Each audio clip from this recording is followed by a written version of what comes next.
20 अगस्त 2013 की दोपहर राजस्थान के जोधपुर में उस वक्त डीसीपी की कुर्सी संभाल रहे आईपीएस अजय लांबा अपने रोज के कामकाज में व्यस्त थे। तभी उनका पर्सनल असिस्टेंट अंदर आता है और कहता है, सर, दिल्ली से स्टार न्यूज का रिपोर्टर लाइन पर इंतजार कर रहा है। अजय लांबा फोन उठाते हैं और उधर से रिपोर्टर सीधा बोल पड़ता है, गुड इवनिंग सर, मैं आसाराम बापू के खिलाफ जोधपुर में दर्ज हुए एक गंभीर केस पर बात करना चाहता हूं। यह सुनते ही अजय लांबा चौंक जाते हैं। वो थोड़ी देर रुककर जवाब देते हैं, जी बताइए, क्या मामला है? रिपोर्टर बड़ी गंभीरता से कहता है, एफआईआर में लिखा गया है कि आसाराम बापू ने एक नाबालिग लड़की के साथ गलत हरकत की है। यह सुनते ही अजय लांबा के चेहरे पर हैरानी साफ झलकती है।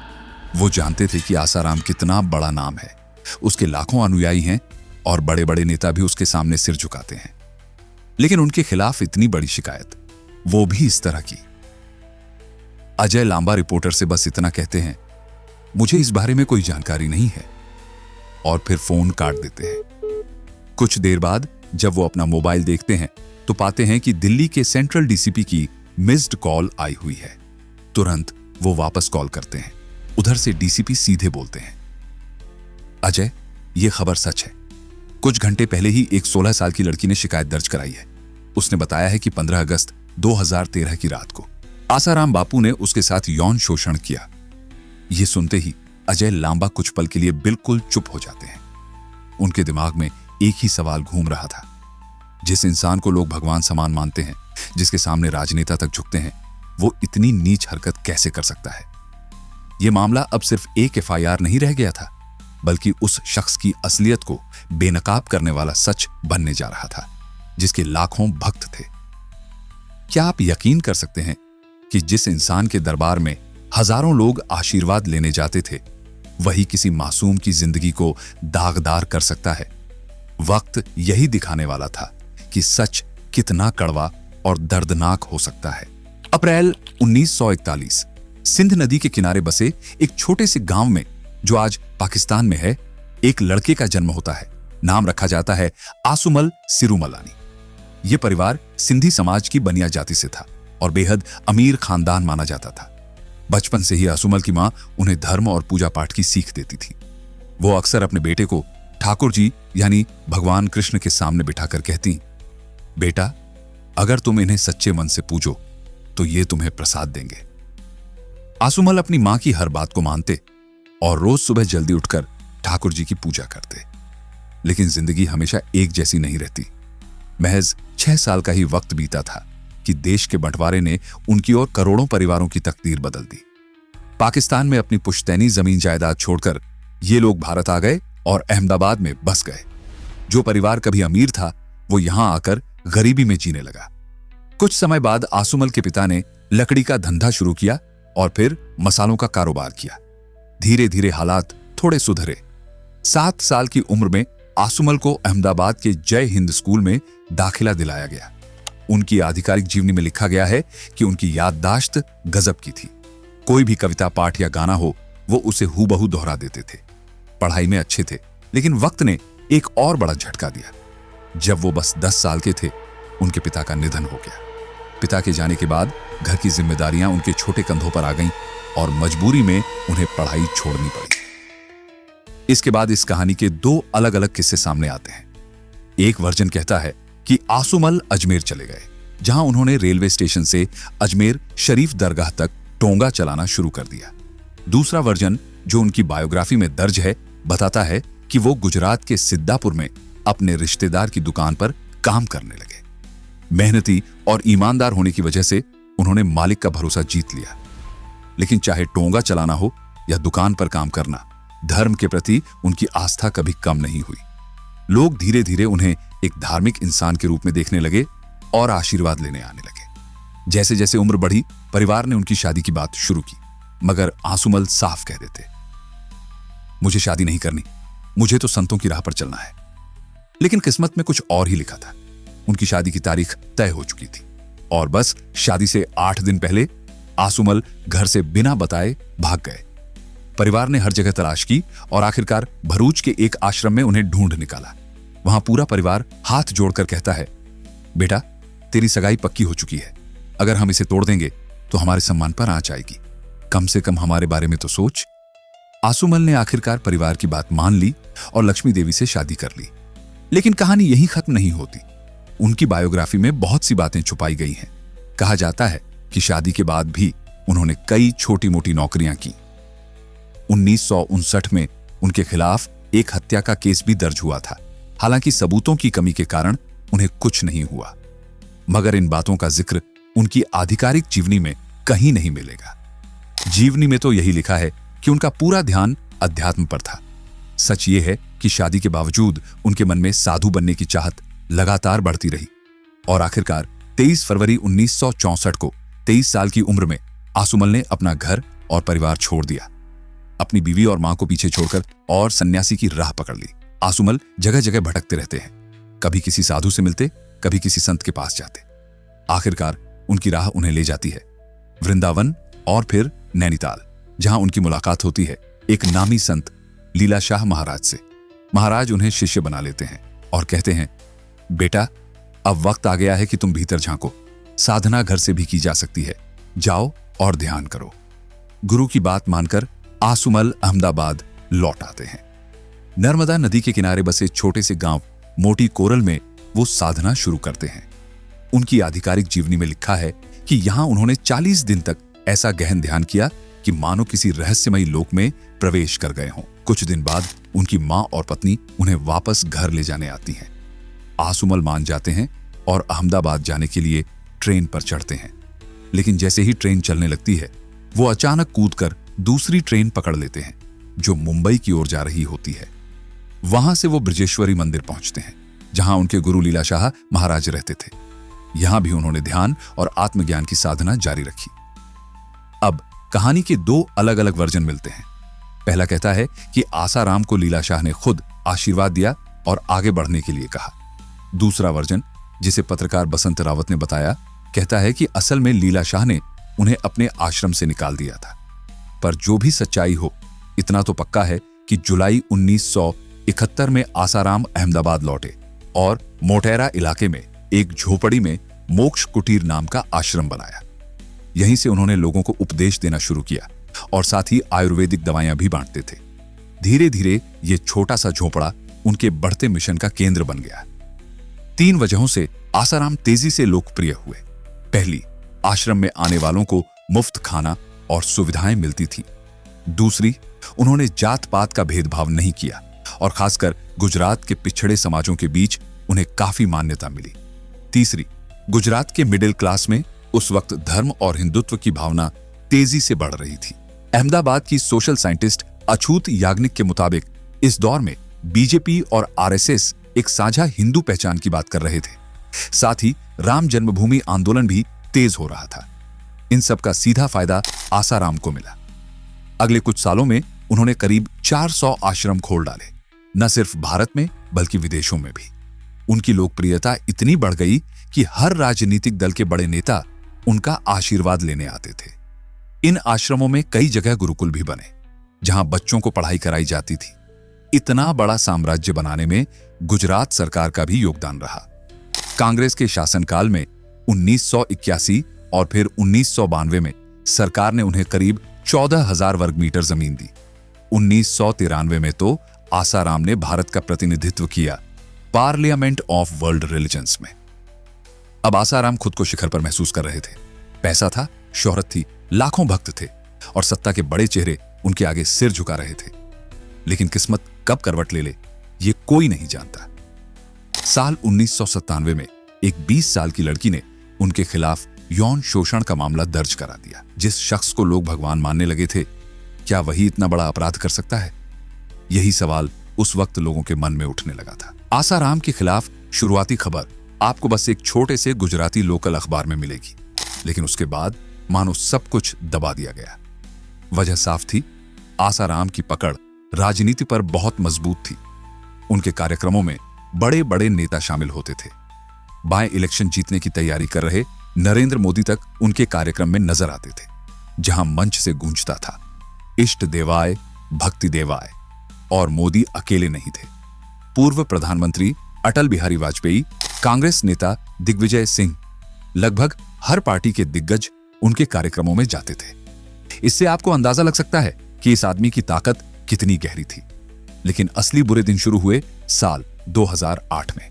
जुलाई के महीने में अहमदाबाद के मोटेरा आश्रम में एक पिता अपने 9 साल के बेटे के साथ आता है। वहां आश्रम का एक वॉलंटियर उनसे कहता है, क्यों ना आप बच्चे को हमारे गुरुकुल में दाखिल कर दें, यहां शिक्षा भी मिलेगी और संस्कार भी। पिता को यह बात अच्छी लगती है। वो न सिर्फ अपने बेटे का बल्कि अपने भाई के बेटे का भी दाखिला करवा देता है। दोनों भाई महीने भर बच्चों से मिलने कई बार आश्रम जाते हैं और सब कुछ सामान्य लगता है। लेकिन 3 जुलाई 2008 को जब दोनों भाई दोपहर 2:30 बजे बच्चों से मिलकर लौटते हैं, रात 9 बजे आश्रम प्रशासन का फोन आता है। क्या आपके बच्चे घर पहुंच गए? भाई चौंक जाते हैं। नहीं, बच्चे तो घर नहीं आए, आप क्यों पूछ रहे हैं? उधर से जवाब आता है, क्योंकि बच्चे आश्रम में भी नहीं हैं, वो लापता हो गए हैं। घबराए दोनों भाई तुरंत पुलिस स्टेशन पहुंचते हैं, लेकिन वहां पहुंचकर देखते हैं कि आश्रम के 2 अधिकारी पहले से ही पुलिस से बात कर रहे हैं। अजीब बात यह कि जब तक वो लोग बाहर नहीं आते, दोनों भाइयों को पुलिस स्टेशन के अंदर जाने की इजाजत ही नहीं मिलती। आखिरकार अंदर जाकर जब वो शिकायत दर्ज करने की कोशिश करते हैं, तो पुलिस ही उन पर गुस्सा करने लगती है और FIR लेने से मना कर देती है। उसी दौरान आसाराम खुद दोनों भाइयों को संदेश भेजते हैं, सड़क पार करो, 7 ईंटें उठाओ, बच्चों के कपड़े गर्म पानी में डालो, फिर उन्हें उल्टा करके बच्चों के कमरे में सुखाने के लिए टांग दो। 4 घंटे के भीतर बच्चे वापस आ जाएंगे। परिवार उम्मीद करता है, इंतजार करता है, लेकिन बच्चे कभी नहीं लौटते। मजबूरन रात 9 बजे जाकर वो पुलिस में कंप्लेंट दर्ज करा पाते हैं। अगले ही दिन खबर आती है कि पास की नदी से 2 लाशें मिली हैं। ये लाशें उन्हीं दोनों बच्चों की होती हैं। इंडियन एक्सप्रेस की रिपोर्ट कहती है कि शरीर पर कोई बाहरी चोट के निशान नहीं मिले, लेकिन कुछ अन्य रिपोर्ट्स में लिखा है कि हालत इतनी बुरी थी कि बयां करना भी मुश्किल है। शुरुआत में पुलिस ने मामले को गंभीरता से नहीं लिया, फिर जल्दबाजी में आश्रम के ही एक बच्चे को गिरफ्तार कर लिया और दावा किया कि यह बच्चा गुरुकुल के नियमों से परेशान था और इसीलिए उसने हत्या करवाई। लेकिन बच्चों के परिवार वालों ने इसे साफ तौर पर नकार दिया। उन्होंने कहा, हमारे मासूम ऐसा नहीं कर सकते, ये साफ साफ साजिश है। आखिरकार परिवार ने CBI जांच की मांग की। अगस्त 2008 में मुख्यमंत्री नरेंद्र मोदी ने इस मामले की जांच के लिए एक कमीशन गठित किया और हैरानी की बात यह रही कि पूरे 5 साल बाद जाकर इस कमीशन ने अपनी रिपोर्ट सौंपी। 2019 में जब आखिरकार उस रिपोर्ट की डिटेल्स सामने आती है, तो साफ लिखा होता है कि आसाराम के आश्रम पर किसी भी तरह का आरोप साबित नहीं हुआ और उन्हें क्लीन चिट दी गई। लेकिन असली झटका आसाराम के करोड़ों के साम्राज्य को तब लगता है जब IPS अजय लांबा को एक फोन कॉल आता है। गुड इवनिंग सर, मैं आसाराम बापू के खिलाफ जोधपुर में दर्ज FIR से जुड़ी बात करना चाहता हूं। अजय लांबा पूछते हैं, जी बताइए, मामला क्या है? आवाज आती है, FIR में लिखा है कि आसाराम बापू ने एक नाबालिग लड़की के साथ गलत काम किया है। यह केस IPC की कई धाराओं के तहत दर्ज है और पॉक्सो एक्ट भी लगा है। यह सुनकर अजय लांबा थोड़ी देर के लिए चुप रह जाते हैं। उनके सामने साफ होता है कि यह मामूली केस नहीं है, बल्कि बेहद संवेदनशील मामला है। उन्हें बताया जाता है कि यह घटना जोधपुर के पास मनाई नाम के एक गांव में हुई है, इसीलिए जोधपुर पुलिस को ही इसकी जांच करनी होगी और पीड़ित परिवार भी जल्द ही उनके पास पहुंचने वाला है। जब अजय लांबा केस की फाइल पढ़ते हैं तो पता चलता है कि घटना एक कुटिया में हुई है जो आसाराम के फार्म हाउस के पास है। वो सोचते हैं कि शायद ये कोई साधारण सी झोपड़ी होगी, क्योंकि आखिर आसाराम खुद को तपस्वी और साधु बताते थे। लेकिन जब वो मौके पर पहुंचते हैं तो सामने जो नजारा होता है वो उन्हें हिलाकर रख देता है। ये कोई झोपड़ी नहीं थी, बल्कि सफेद संगमरमर से बना 2 बेडरूम का बंगला था। अंदर बड़ा kitchen, modern bathroom, split AC और डबल बेड पर महंगी मैट्रेस बिछी हुई थी।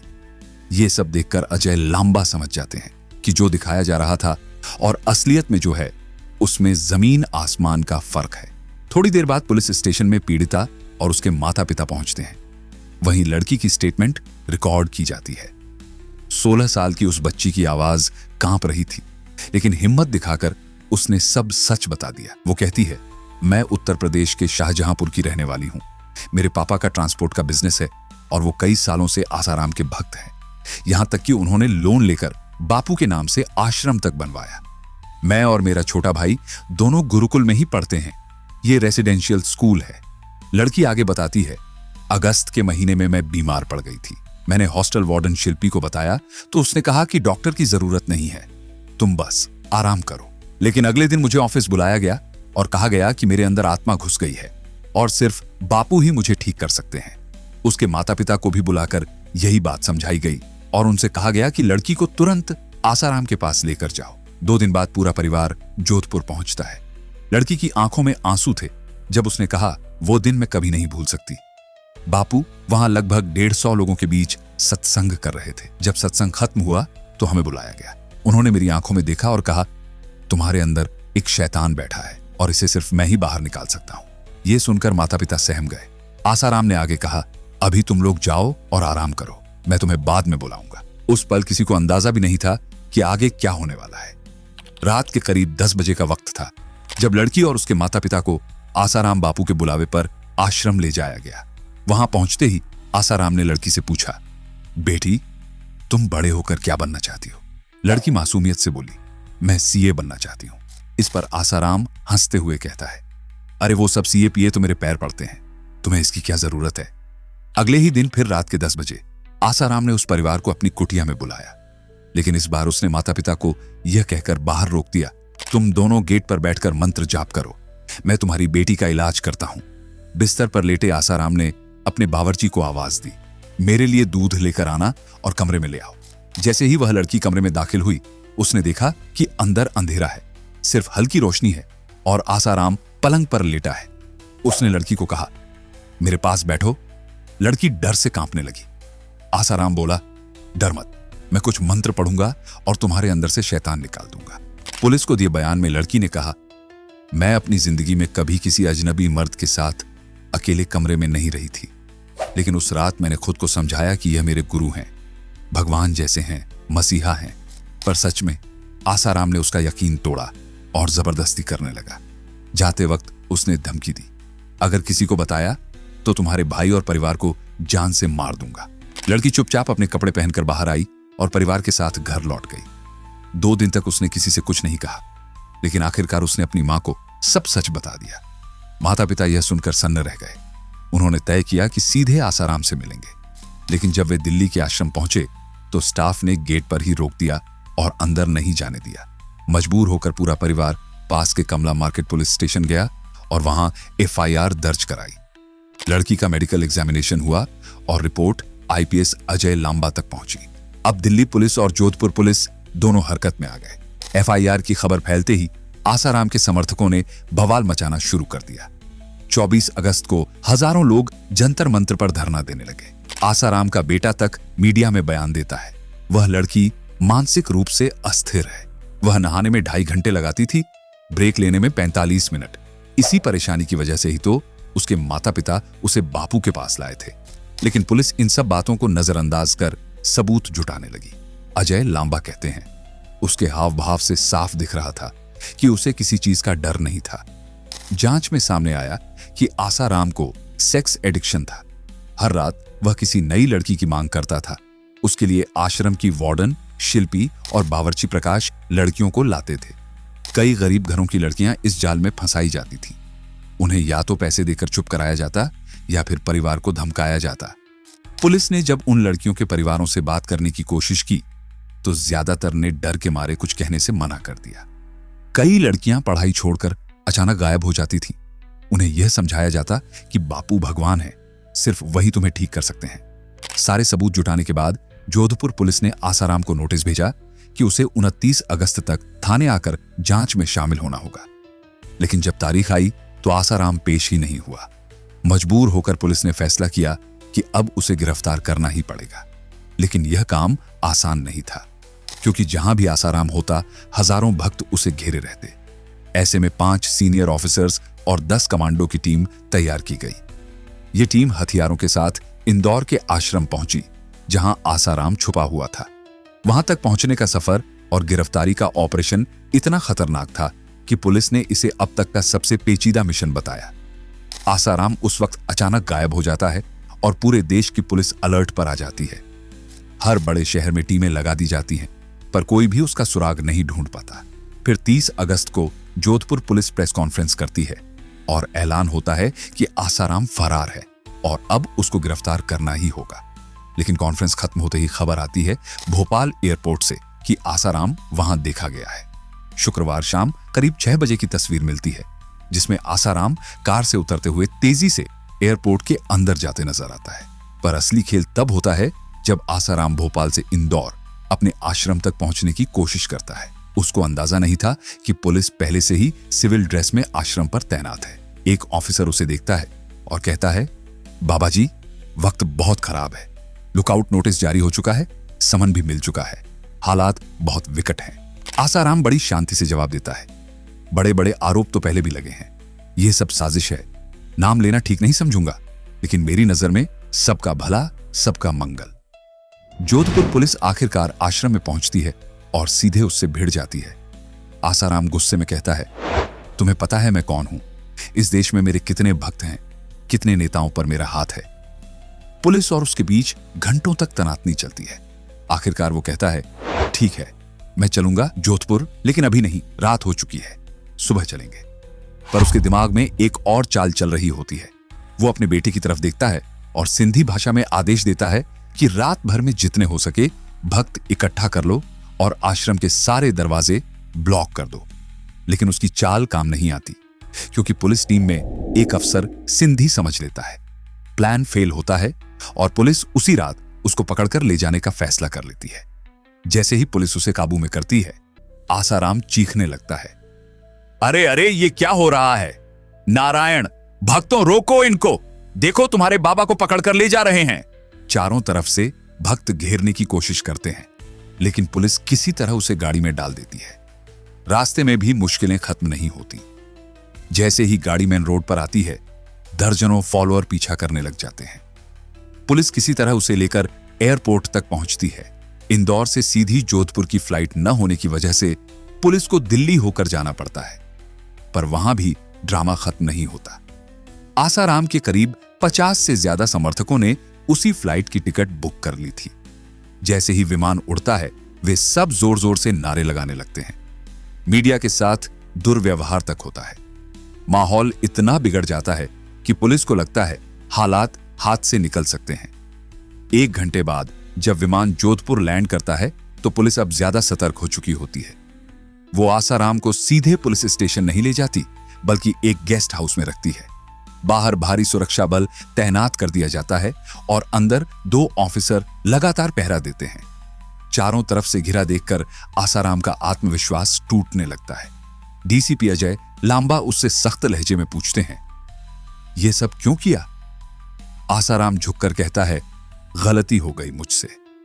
इसके बाद वो पुलिस को पूरे मामले की जानकारी देता है और हैरानी की बात यह थी कि उसकी बताई हर डिटेल उस एफआईआर से मैच करती थी जो पीड़िता ने दर्ज कराई थी।